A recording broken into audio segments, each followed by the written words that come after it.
brought martial arts to the mainstream cinema, boasting a level of skill that few, if any, can match. You get mysticism, you get hyper-masculinity. This guy is like, bang. He's putting balls on Chinese men. Welcome to Watch Mojo's Top 5 Facts. In this installment, we're counting down the 5 most fascinating things that you probably didn't know about Bruce Lee. The philosophy Bruce Lee actually had was the simpler the better, the most effective, the direct line. The other stuff was all Hollywood. We'll be sticking to things that we could actually verify as true, so you won't hear anything about him playing ping pong with nunchucks. That was a digital creation and didn't actually happen. This isn't real. What is real? How do you define real? Number 5. He could dance as well as he could fight. We all know about his fists, but Bruce Lee had feet of fury.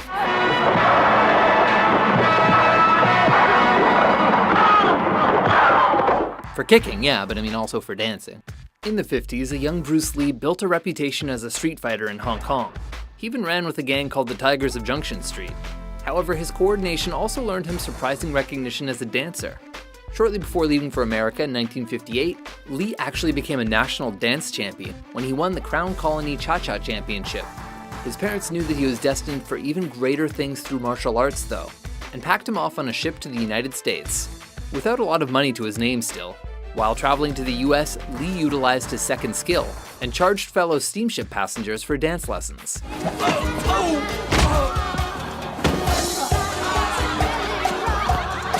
Number 4. An extra challenged Lee on set, and lost. The word star, man, it's an illusion. It's something what the public calls you. As Lee's fame increased, so did the challenges against him.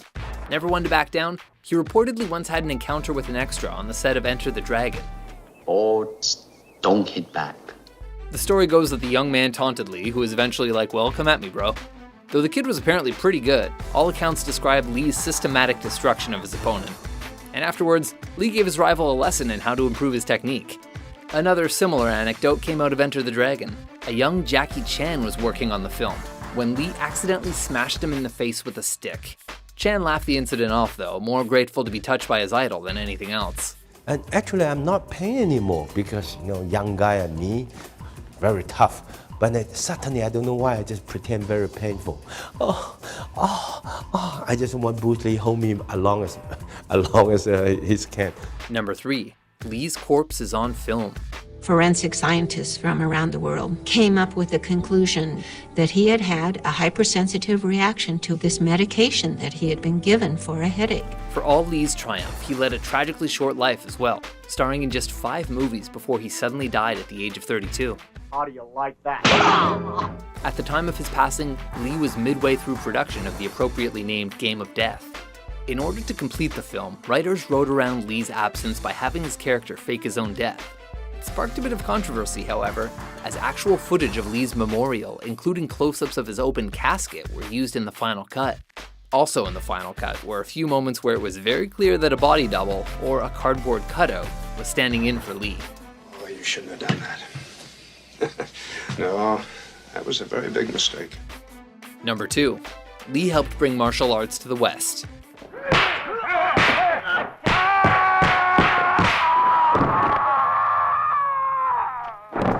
It used to be that Kung Fu practitioners believed that martial arts should only be taught by the Chinese to the Chinese. Bruce saw it differently. Our backyard was always a backyard school. So for Jim Coburn to come over or Steve McQueen to come over was not that big a deal. He opened up a school in San Francisco that didn't discriminate.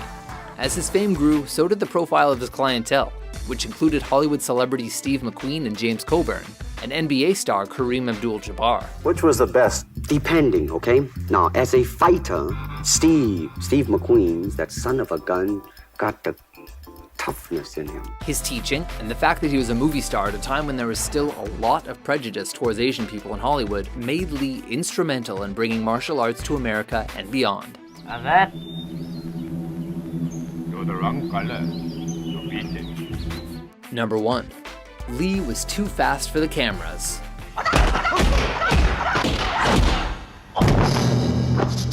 Just how fast was Bruce Lee? There are lots of stories on the internet that are hard to actually confirm as fact.